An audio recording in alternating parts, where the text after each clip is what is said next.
and so be it. So I just would like to recollect with one another. Thank you for that. I just would like to recollect with one another that last week Kirsten gave us an amazing talk entitled Case Studies in Prevention, a Psychotherapy Approach to Obsession, right? And very well done. I would like to invite everyone to please rewatch it if you watched. Please watch it if you haven't yet. That is perhaps one of the, I would say, pillars for what Alba will talk about today, the quiet pandemic, a spiritist view of suicide, right? That we know that in many cases, many of the issues that you have that leads into obsession, severe cases, sometimes things that we think that is not so severe, right? But it is because it can lead into what Alba will be talking about today. With no further ado, Alba, thank you for your time, your effort to talk about this, because we know it's not easy whenever we get into this topic, but we hope that you can succeed with all of us here and bring us this enlightenment to all of us. Thank you. Thank you. Hello, dear friends. Welcome one more time to the Spiritist Society of Baltimore. As Leo was mentioning, this is not... Can you hear me? Okay.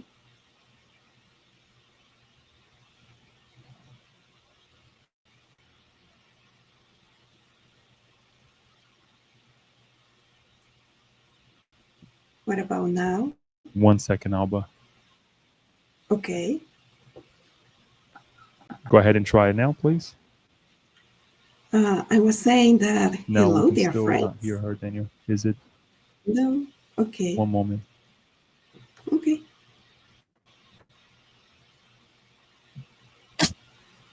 Mm-hmm. Can you say something, Alba? Hello? I can say something. Now we can hear you. Thank you. So please go ahead. Thank you. Okay. Hello, dear friends.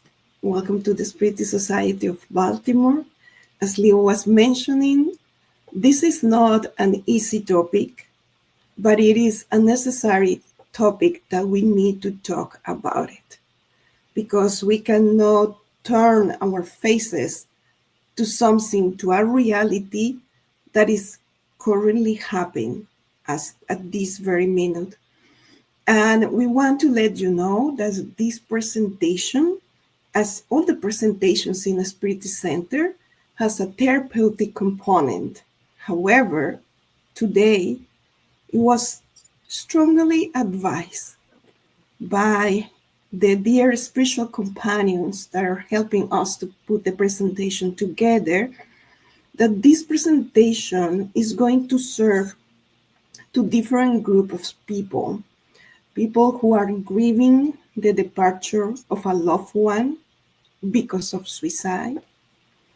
People who is recovering and is actually they are in the spirit world. There are spirits that are there at the Spirit Society of Baltimore receiving this presentation as a therapy, as a shock therapy sometimes, and getting to know or affirming some of the ideas. And also, this is a space for us to understand and to get the strength when we hear someone next to us, family member, a neighbor, a co-worker, just threatening with a suicide attempt. We need to take this seriously, and we need to take some steps. So we're going to bring some practical tools that you learn in a mental health first aid class. And we're going to bring some insights from Spiritism. And we start talking and we forgot to put the timer. Here we go. So allow me to share the presentation.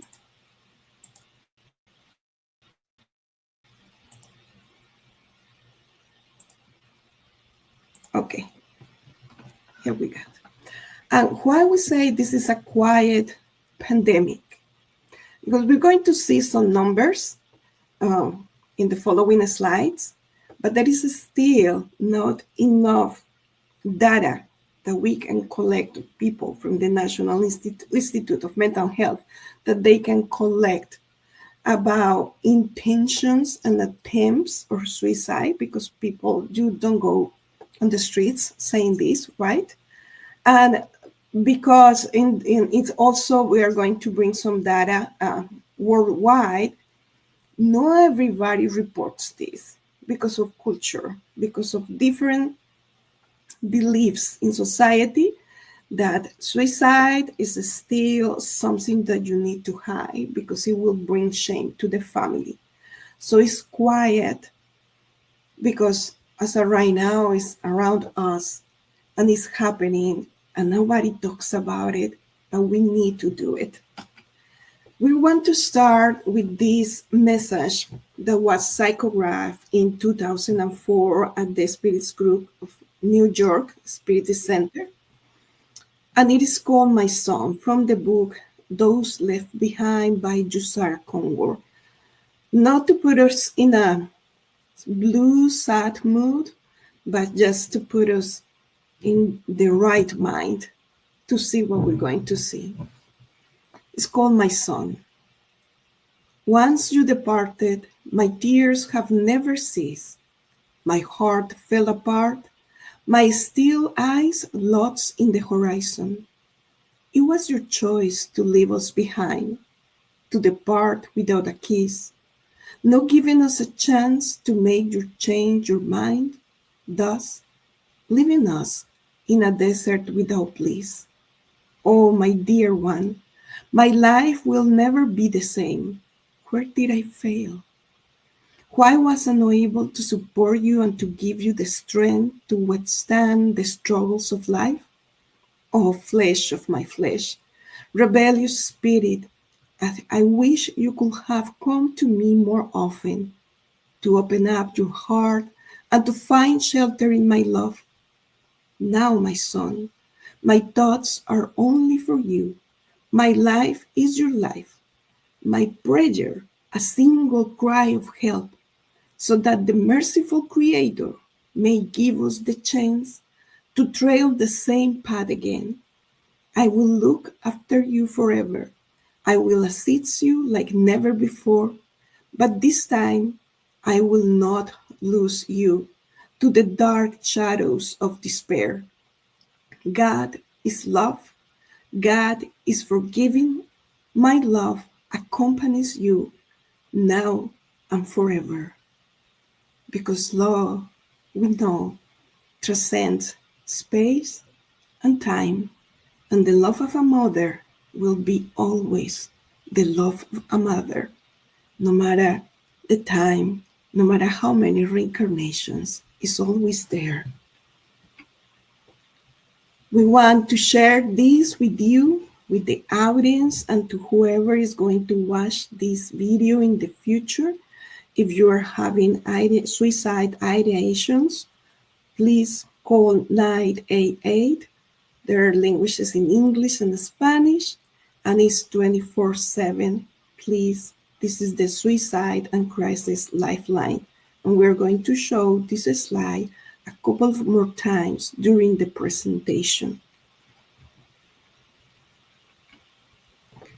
So we're going to start with the definition of suicide. And we go again to the book Those Left Behind. Suicide can be defined as an intentional and uncoerced self-killing in which the conditions causing death are self-arranged.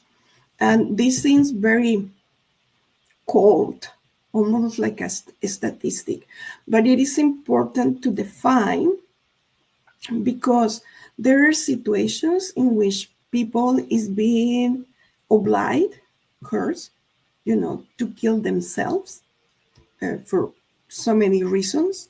There are some other situations in which people have severe mental health issues in which their minds, their selves, they are not there.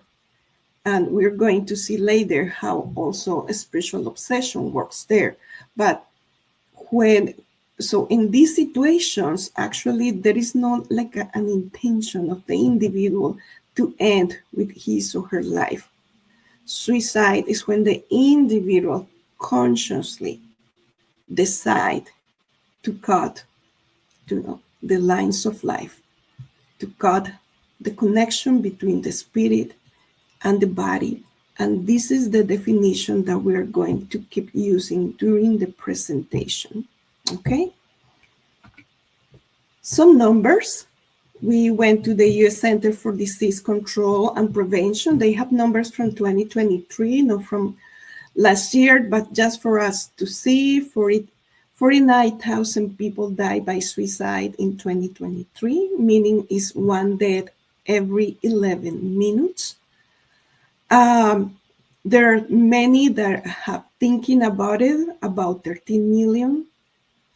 About almost 4 million of people made a plan for suicide, and 1.5 million attempt suicide. When they attempt, meaning that they try, but something went wrong and they were rescued. Went wrong between quotations, like they couldn't conclude the act. For us, something went well. We'll see why. So the World Health Organization, they are telling us that more than 20,000 people die around the world due to suicide. And the main populations are teens and young adults between 15 and 20 years old, 29 years old. They also talk about low and middle income countries, that 73% of the global suicides occurs in these countries. However, we know that statistics in these countries are very high, and even though we're not middle or low income country, right? And there are so many reasons for suicide, and it's difficult to point out why. And that's one of the things that also brings a lot of sorrow to the families, like the poem that with which we start the presentation. Because it's the mother saying, you left us without a kiss, but I wanted to know, what did I wrong? And this is a very common sentiment and emotion in the closest circle of the people who passed away because of suicide. Someone feels like I could do some more, I could help, I could hear, but actually we were going to see, and we're going back to the definition, this is something that the individual intentionally decide by him or herself. And as we know, we cannot control other people, actions, words, or thoughts. We only can control ourselves, but it's not possible to help.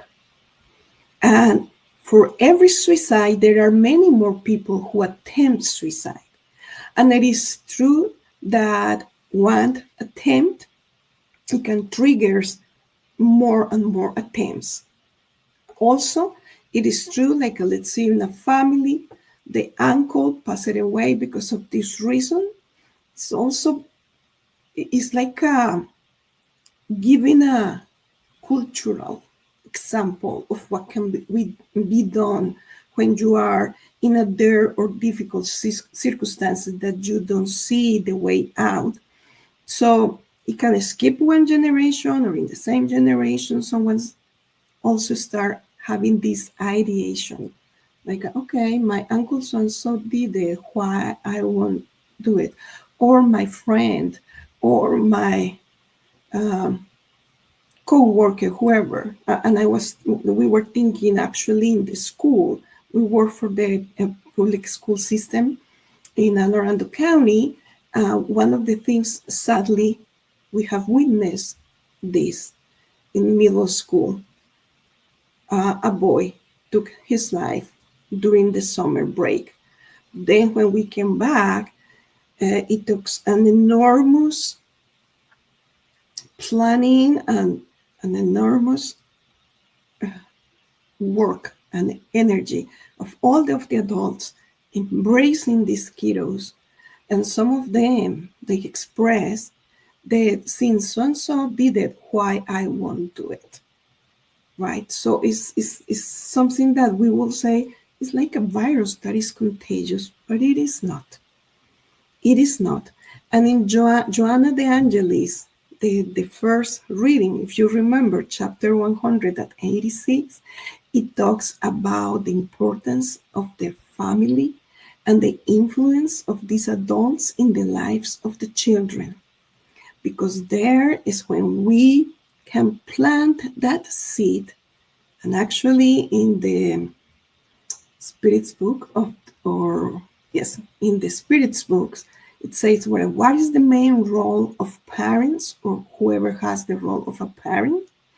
And it is to bring that spirit, that child, closer to God. Bring the child closer to God. Meaning that if we focus and we pay attention in our family circle, right? When we have little kids, when we have teenagers, when we have even young adults, and we continually thinking in that goal of bringing him or her close to God, we are providing them with the tools that they can use later when life is throwing them a curveball, when life is not pretty and is mess and is undesirable, because then they have inside of themselves this moral seed that is going to grow and is going to fortify them and to give them the strength to go through the situations. Now we continue asking the question, why? What would lead one to desire to end one's own life and leave loved ones behind? What incredible force is there that overcomes the will to live and the persistence to keep struggling? And the answer in the book Those Left Behind says, it is our understanding that of the greatest villains of suicides, in the majority of cases, in the majority, not everybody, is the false belief of annihilation, the total end of one's living breath. And they explain later how we are living in a materialistic society in which we don't contemplate the life of the spirit. We contemplate only the life of the body, the needs of the body, the instant gratification, that I need this and that right here and right now. But we are not promoting the life of the spirit. We are not aware in general that we need to nurture our soul. That as we give nutrition and we sleep, right? And we exercise to take care of the body, we also need to take care of the spirit. So when we don't have that notion, and in the book that we're going to mention later, Memoirs of a Suicide, the author Camilo Candido Botelho, he says that one of the things that, because he's actually is an autobiography, he actually commits suicides by the late 1800s. He says that one of the things that he discovered in the valley of suicides is that so many of the people, the spirits that were there, they were completely oblivion, completely far from the reality. They didn't know that they were spirits. And then they need to start building up through a lot of moral education, the concept and the acceptance that they are spirits. And we take this for granted, probably when we are among spiritists, right? Dear friends, when you have a chance to talk with someone, we spiritists, we don't impose, because that's not the style. We like to think, to discern, and to get to conclusions through the ideas that we are learning. But when we have the chance to let someone know that he or she is a beloved child of God, a marvelous spirit with so many reincarnations, that by itself is of great help, because we never know what is the struggles of that person. By providing this person with this idea, with this concept, we are giving him or her a tool to hold onto life. Then, in the Spiritist Book, question 943, they says, where does the awareness of life that takes hold of some individuals without any plausible reason come from? So, where is this coming from? And the answer, it is the effect of idleness, lack of faith, and usually, we can pronounce the word satiety. Idleness, and probably when we have too much around us, right? That we don't see the reason of the purpose to work, which in the same book they define work as any useful action that is going to benefit me or benefit others. Lack of faith, by the same reason we were explaining before, is in the family home in which we develop these concepts. We are spirits, and the very first concept from Spiritism, there is God. God. Just knowing that there is God, there is a supreme intelligence, divine creator that is pure love, light, and love. That is a lot of comfort coming there. Right? So, all of us, we have a role in helping, contributing to end this pandemic at times that are very challenging for us. And therefore, as a planet, we are vibrating in these negative thoughts.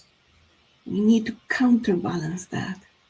Joanna de Angelis says in the book Happy Life that you won't be able to solve the world's problems. We are paraphrasing.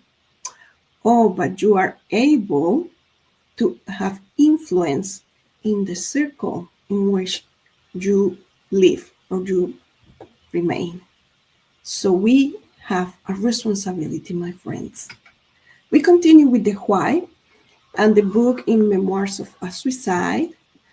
The Spirit Camilo says that in general, those who rush into suicide hope to free themselves forever from the troubles they believe to be unsolvable due to the weakness of their uneducated will. And we're going to pause here because we find also not only this concept in a Spiritist book, but we found it also in a medical in a medical article in which they determined that suicidal people, and this is the people that attempted, they didn't complete it, right? So then they're asking them, they don't want to end with their life by itself. They want to put an end to the suffering. When we were taking the class First Aid for Mental Health, there is a video that is very dramatic, but it's necessarily, and is this adult, 35, 40 years old guy who said that he living in New York, and before the Brooklyn Bridge have this protection, right, for people not to jump into the water to the Hudson River, if we are not mistaken. If I'm mistaken, please forgive me for my geography. Because New York, Hudson, okay. So the situation was, he was around 15, 16 years old. He was in a terrible situation with no parents around. He was basically homeless. um, suffering a lot. So one day he decided to take a bus and go to the Brooklyn Bridge. And he said, I'm going to jump from there. And actually, when he was on the bus, riding the bus, he wanted for someone, one single person, to approach him and say, hey, good morning. How you doing? And he said that he will talk to that person and turn back and not go back, not go to the bridge. But no one did it because we don't read minds. We are just humans. But just make us meditate about how far a good morning can go, and a smile can go, shaking a hand and saying, how are you? I see you. Anyways, he went there and he jumped. And he describes that when he was jumping, it seems like the time was becoming slow. And he saw himself falling from the bridge, going to the river in which he thought he was going down to the water and that's it. And actually, when you jump from that high, the surface of the water feels like you are jumping directly on the pavement. But when he was falling, he was thinking, I don't want to die. I don't want to die. Please, God, help me because I don't want to die. He wanted to kill his suffering. So he went down, people saw him, called ambulance, etc. He was rescued, a lot of fractures, and obviously he recovered. He was diagnosed with profound depression, so he needed the medication and everything that was needed for him to embrace life. But this example, that is a real life example, is telling us that we have, and we'll see that this deep in our instinct, in our conscience, we know that life is precious and we don't want to end life. It's the suffering. We're going to finish reading this. So, due to the weakness of their uneducated will, which often turns cowardly in the presence of the shame of discredit or dishonor, and form the anguishing regrets that stain their conscience as a result of actions committed in transgressions of the laws of the God and justice. So also there are situations in which we believe that if we are a successful businesswoman and all of a sudden I'm broke, totally broke, and because of culture or because of society, I'm thinking that I'm going to shame my family because I fall very down in that economic situation. So it seems like a suicide is the solution. So I won't bring dishonor to my family, which actually is the contrary. So in question 944, Kardec asks, do people have the right to take their own life? And we put it in bold. No, only God has that right. No, only God has that right.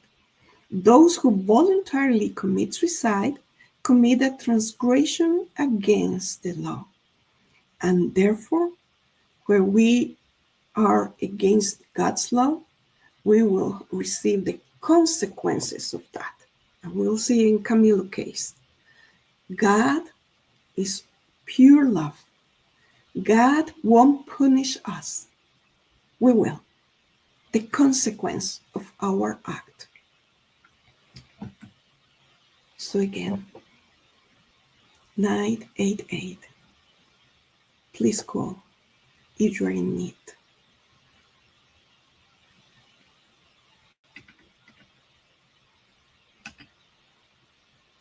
And we definitely need to bring spirit obsession. And there is plenty of literature in the spiritist literature about spirit obsession. What is obsession? Is a persistent constant negative influence from one spirit to another. They could be both discarnates or discarnate to incarnate or two incarnates. There is a persistent negative action over someone else. So also we know that we attract what we think, what we say, what we act. We attract those who are like-minded. So if we are very happy and we love to wake up every day and say, oh my goodness, I'm still on planet Earth. Phew.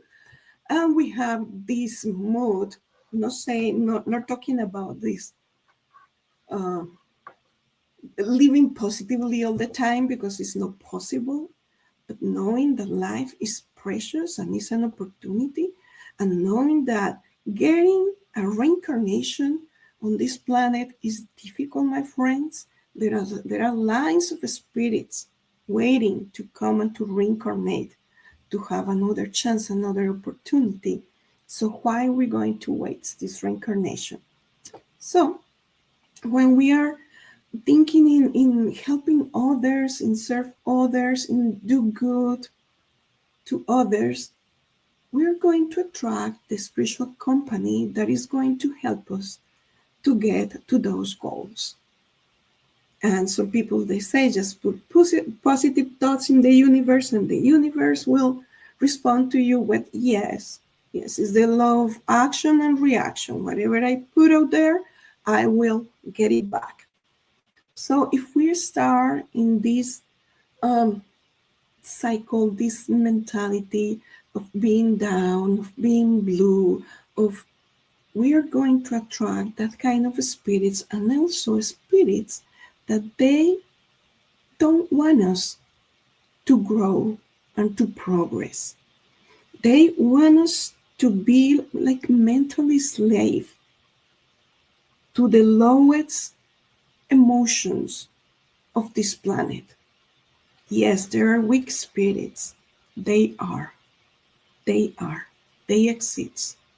And as Kristen mentioned last week, the case of the gentleman who was dying of tuberculosis, in which previous life he enjoyed torturing people.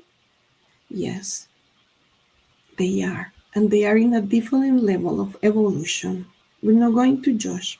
So these spirits connect, pluck to us, and start whispering in our spiritual eyes, you better be die.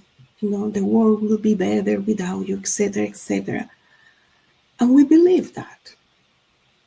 Again, because we ignore, we don't know that we are spirits doing this internship in a physical body, and that we have constant communication with the spirit world. So definitely a big piece of mental illnesses and a big piece of suicides and attempts of suicides is because the spirit obsession. And in the book that Kirsten brought last time, Facets and Patterns of Spirit Obsessions by Manuel Filomeno de Miranda Spirit and Divaldo Franco, they say that spirit obsession is a clamorous social disease dominating modern thinking, flowing from the reigning decadence fostered by the mechanics of materialism. Again, materialism, disguised as grand idealism that inflame minds and anesthetize feelings. So if we think that when the body disappears, right, we recycle our body in the ground or whatever is the ritual, if we think that that's the end of the story, we are in a big problem here, because it is not. And also, it is important for us to discern and to see what is truth and what it is not. So it is okay to have ideals, and it is okay to want a better job. It is okay to have a better place to live. That's part of progress. But also we need to be aware not to blind ourselves and thinking that those are the only goals for our life. We need to cultivate the life of the spirit. So here we go to Camilo's case. So Camilo, after he discarnated because he committed suicide in January 1891, he says that he found himself being held in an area of the invisible world. He describes this area like a desolate landscape that was comprised of deep valleys that were continuously enveloped in shadowy darkness. And one of the affirmations that call our attention is, my suicide obviously could not have killed me because I was still alive, completely alive. So what happened when someone commits suicide? Because it's not his or her time yet, so the spirit goes to this valley of suicides that was created by the mercy of God, and is the main manager is Mary of Nazareth. But this valley of suicides, and we do respect for those who are grieving a loved one, but the valley of suicides is a horror movie. Moral suffering, continuous moral suffering, continuous remembrance, remembering how they did commit the suicide, continuously physically feeling whatever it was the way, the uncomfortable, the pain, and they are self-absorbed all the time.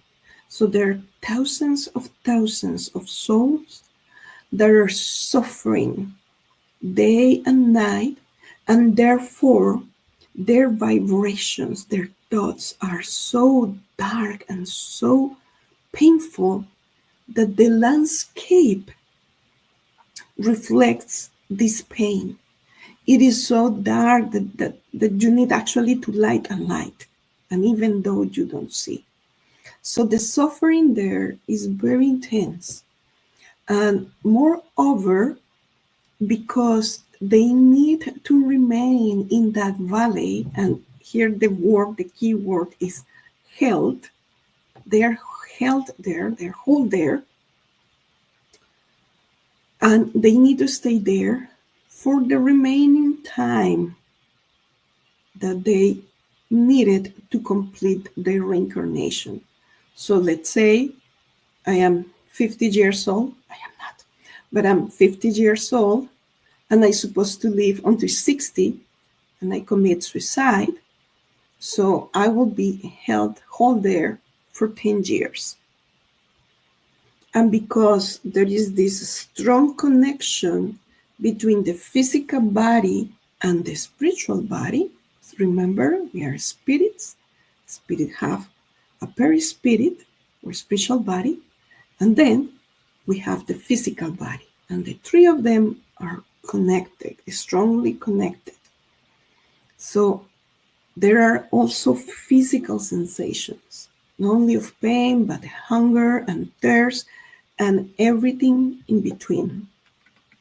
So they, spirits, the good workers, they are holding all these suicide spirits in this valley there to not disrupt with the natural cycle of life in the planet, because they went against that love of life, right? The love of God.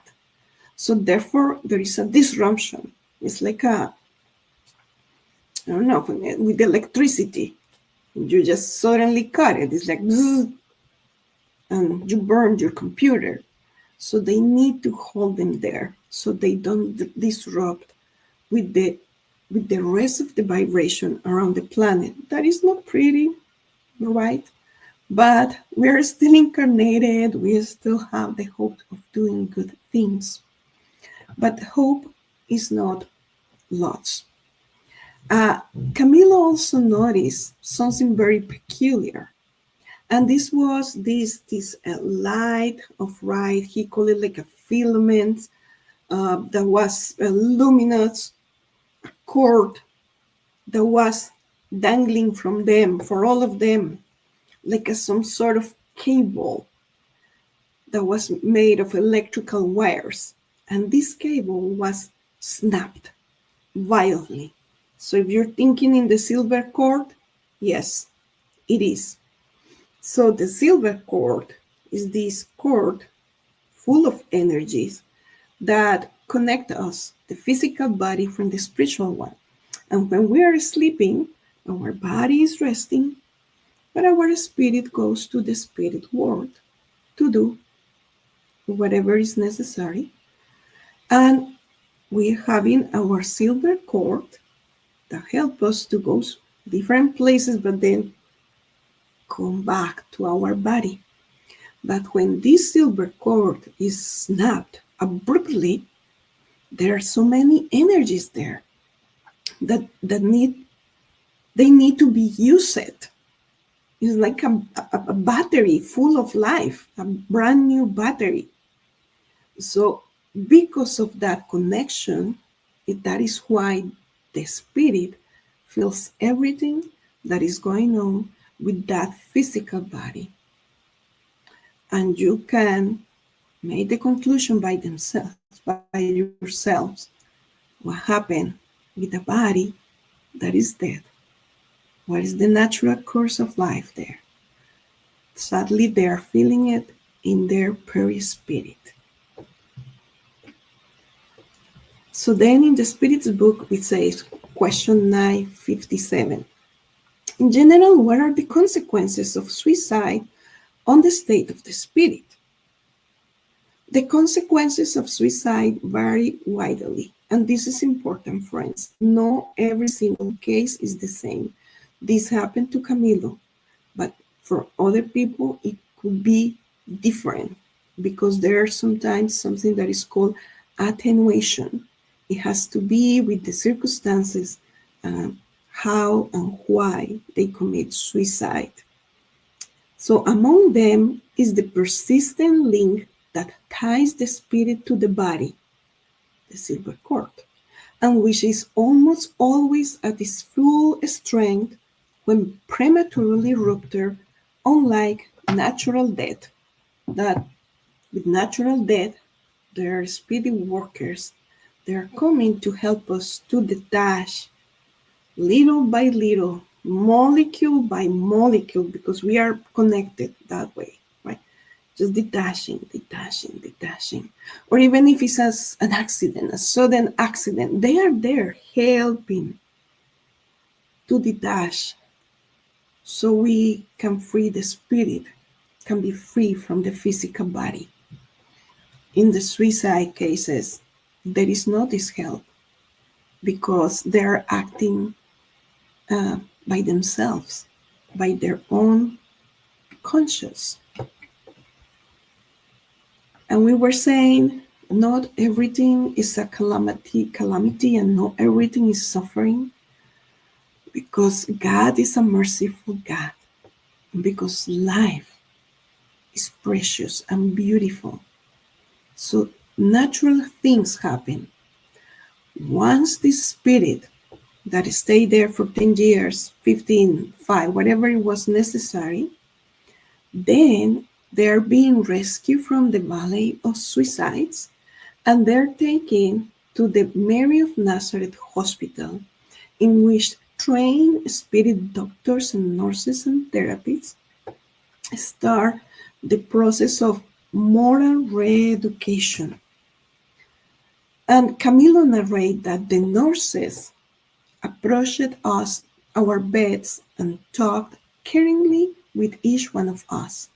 and they touch our tormented foreheads with hands so delicate and so snow white that they seem translucent. They arrange our pillows and urging us to rest as they pull the covers over our freezing bodies, because actually feeling cold and freezing is one of the characteristics in the Valley of Suicides. They whispered in a tender and suggestive tone that immediately brought a heavy drowsiness over us. You need to rest. You can rest now without concern, my friends. You are guests of Mary of Nazareth, the sweet mother of Jesus. This is her hospital. And it's an entire journey to get there. In the Valley of Suicides, they can't sleep, they can't rest. But once they are rescued and they are brought to the hospital, they start this process of recovering not only the energies of their perispirit, but also, and they need to be willing to accept the moral education. There are classes, there are talks, but they are being asked, we're going to do this. Would you like to go? And there is a case in the book that he say, no, I don't want to go. I don't want to go to listen to that speaker. Now that I'm feeling okay, I just want to go back to Earth and see where my family is. But this is a different case because there is free will, the respect of the free will. And it is because of the free will that they put themselves in a situation, and also because of the free will, they are going to put themselves in a different state, a transformed state of mind. Then he narrates the preludes to a reincarnation, a place of hope. So there are different cases, as in the Spiritist book, they mention not everybody who takes his or her life is the case is the same, right? There are some spirits that are in such a state of mind that trying to provide them with a shock therapy, that is how this shock therapy happens. It happens in the mediumistic meetings when they use the vital energies of the incarnate people in the mediumistic meeting. But even though that shock therapy won't be useful for them, the most useful thing for them would be to reincarnate. So once they stay there the 10, 15 years, they are being moved to the department of reincarnation and they reincarnate right away. But some others, like Camilo, they have the chance because they are willing to educate themselves. And we love this excerpt from John's Gospel. Truly, truly, I tell you, no one can see the kingdom of God unless he or she is born again. You should not be surprised at my saying, you must be born again. Jesus. This is the beauty of reincarnation. And we're just going to read this, and we're about to wrap up. Camilo narrates that intense emotion come over our souls. So they are listening to a speaker with the deepest sentiments of admiration for those their figures who had been introduced to us, the teachers. Also, the figure of the Nazarene had been singularly presented to us, bringing so much comfort. Until then, he had seemed to us more like a sublime ideal, incomprehensible to human minds, than a real person capable of being understood and emulated by the ordinary man and woman. And this is a consequence of, we will call it miseducation, sometimes very religious fanaticism, education. We don't want to judge, but when we put Jesus like an unreachable model, so then Jesus cannot be near us, our heart, and bring us the comfort and the solace that we need. So that's one of the things that Camilo learned during his re-education in the spirit world. Please call if you are in need.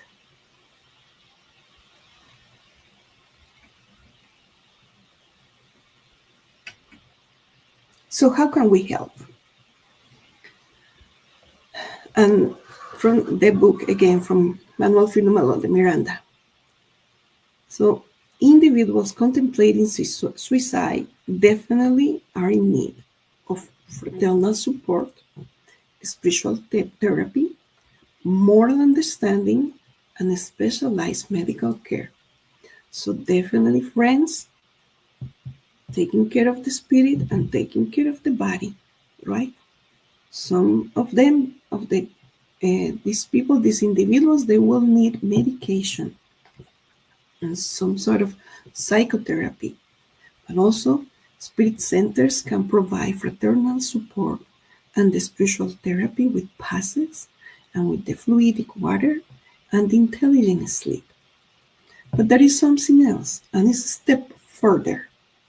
However, considering the severity of the problem, the most important and decisive factor falls upon the individuals themselves.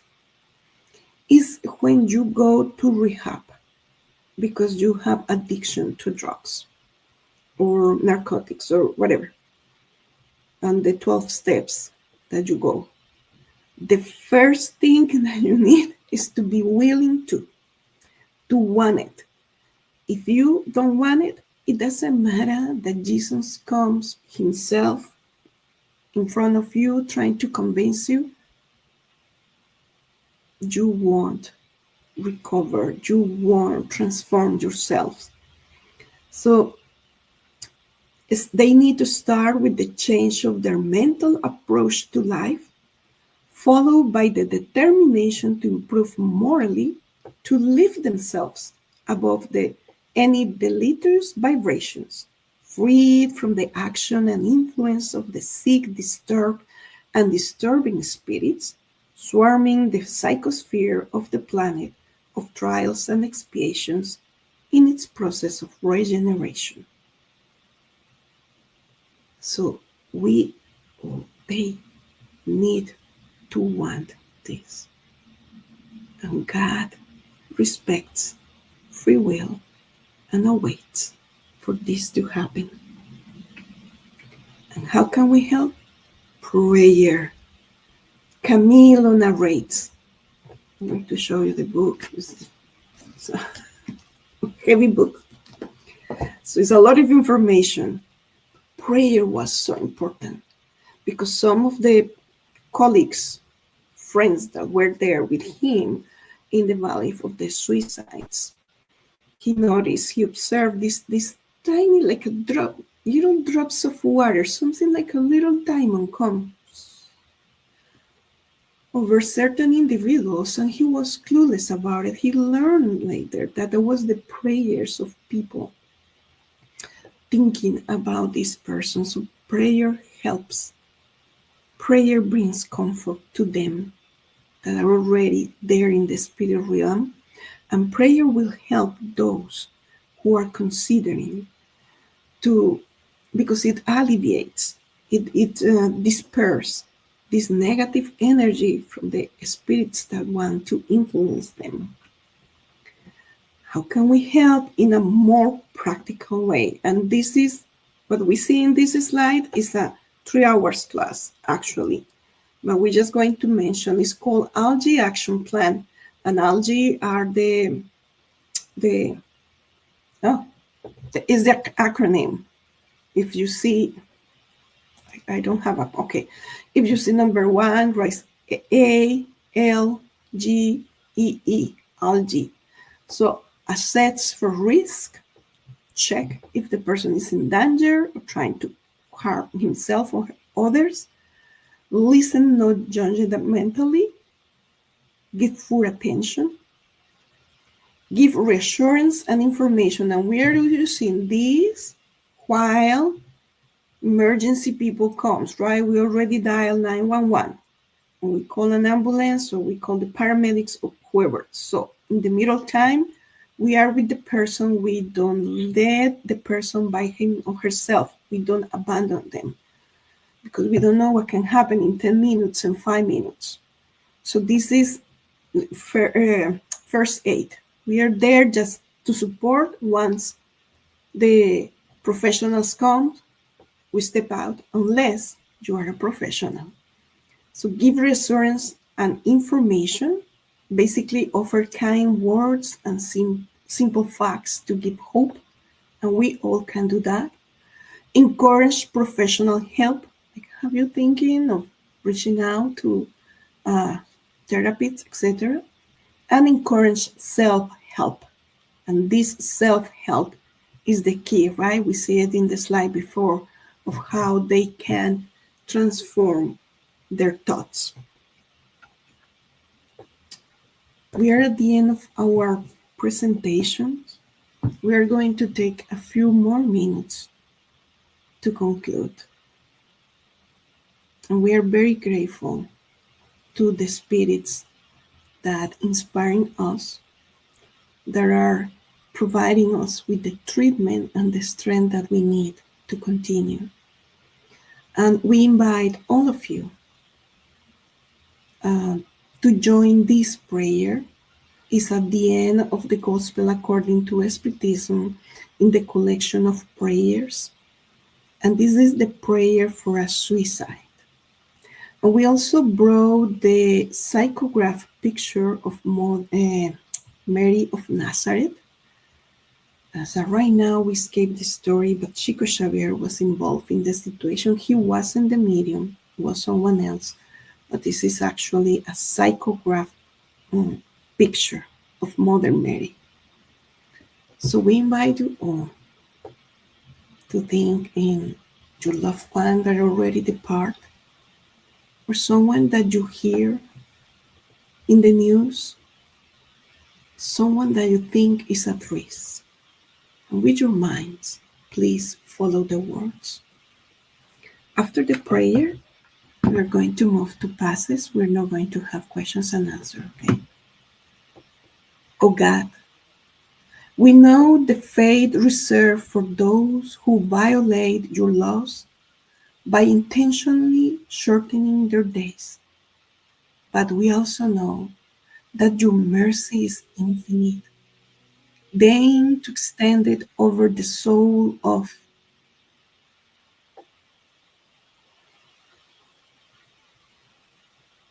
may our prayers and your commiseration soften the bitterness of his her suffering for not having had the courage to await the end of their trials. Good spirits, whose mission is to assist unfortunates, take him her under your watch care. Inspire him her with repentance for his or her wrong, and may your assistance give him her the strength to more resignedly bear the new trials that they will have to endure to repair it. Keep from them, keep from them evil spirits who may once again lead them into the fruit of their future trials. Keep from them evil spirits who may once again lead them into evil and prolong his or her suffering by causing him or her to lose the fruit of his or her future trials. You, whose misfortune is the object of our prayers, may our commiseration soften their bitterness and awaken in you hope for a better future. That future is in your hands. Trust the goodness of God, whose bosom is open to all those who repent while remaining shut only to harden hearts. And so be it.